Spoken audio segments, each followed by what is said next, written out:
లోకంలో తండ్రిని కొడుకు పూజ చేస్తాడు, కానీ విఘ్నేశ్వరుడి విషయంలో కొడుక్కి తండ్రి పూజ చేశాడు. ఎందుకు పూజ చేయవలసి వచ్చింది అంటే ఆయనే వరం ఇచ్చాడు. ఒకప్పుడు మామిడి పండు చేతికిచ్చాడు. చేతికిచ్చి ఇవాళ నుంచి నేను విఘ్నములకు నిన్ను అధిపతిగా చేస్తున్నాను. ఎవరైనా ఏదైనా పని చేద్దాం అనుకుంటే ఆ పని జరగకుండా అడ్డు ఏదైనా వస్తే దాన్ని తొలగించగలిగినటువంటి శక్తి నీకు ఇస్తున్నాను అన్నాడు. ఇప్పుడు విఘ్నాధిపత్యాన్ని పొందాడు విఘ్నేశ్వరుడు. విఘ్నాధిపత్యాన్ని పొందినటువంటి విఘ్నేశ్వరుడికి తండ్రి అయినా కూడా శివుడు, ఆయన కూడా లోకమర్యాద కోసం ఏదైనా పెద్ద పని మొదలు పెడితే విఘ్నేశ్వరుణ్ణి పూజ చేసి తప్ప ముందుకు వెళ్ళకూడదు. ఒకవేళ విడితే ఆ పని జరుగుతుందా జరగదా నిరూపించాలనుకుని ఒకసారి పరమశివుడు ఒక పెద్ద కార్యాన్ని తలపెట్టాడు. త్రిపురాసురులు అని 3 రాక్షసులు బయలుదేరారు. ఒకడు బంగారుపురంలో ఉండేవాడు, ఒకడు వెండిపురంలో ఉండేవాడు, ఒకడు ఇనుప నగరంలో ఉండేవాడు. 3 ఆకాశంలో తిరుగుతుండే. ఆ త్రిపురాసురుల్ని సంహరించవలసి వచ్చింది. ఆ త్రిపురాసురుల్ని సంహరించగలిగిన వాడు పరమశివుడు ఒక్కడే. అది కూడా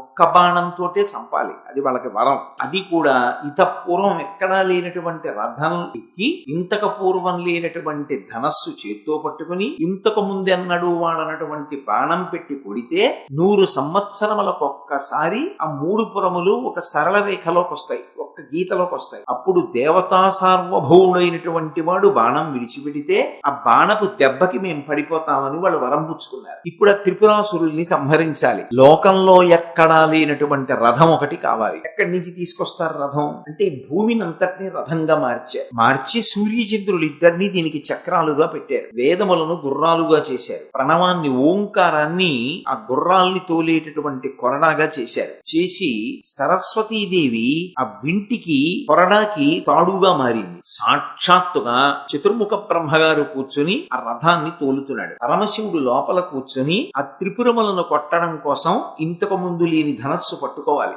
అందుకని మేరు పర్వతాన్ని ధనస్సుగా మార్చి పట్టుకుని శ్రీమన్నారాయణుణ్ణి బాణంగా మార్చుకుని ఆ ధనస్సు యొక్క వింటినారికి తొడిగి త్రిపుర సంహారం చేయడానికి బయలుదేరాడు. తీరా కొంత దూరం వెళ్లిన తరువాత రథానికి ఇరుసు విరిగిపోతే రథం ఆగిపోయింది. ఏం చెయ్యాలి ఇప్పుడు అన్నారు. అంటే శివుడు అన్నాడు, ఆదౌ పూజ్యో గణాధిప, నా కొడుక్కి నేనే వరమిచ్చాను. విఘ్నములను తీయగలిగినటువంటి శక్తి నీకు ఇస్తున్నానని చెప్పాను. నేను ఆయనని పూజించలేదు. కొడుకైనా కూడా ధర్మమే, చెయ్యవలసిన పని చెయ్యాలి. నేను విఘ్నేశ్వరుడి పూజ చెయ్యకుండా త్రిపురాసుర సంహారానికి బయలుదేరాను. అందుకే రథానికి ఇరుసు విరిగిపోయింది. నేనిప్పుడు ఇక్కడి నుంచే విఘ్నేశ్వరుడికి పూజ చేస్తే మళ్ళీ ఈ రథం కదులుతుంది అని పసుపు ముద్ద అక్కడ పెట్టి విఘ్నేశ్వరుణ్ణి ఆరాధిస్తే రథం మళ్ళీ కదిలి త్రిపురాసుర సంహారం జరిగింది. ఇప్పటికీ ఆ పట్టణం ఇప్పటికీ ఉంది. అది చెంగల్పట్టు అనేటటువంటి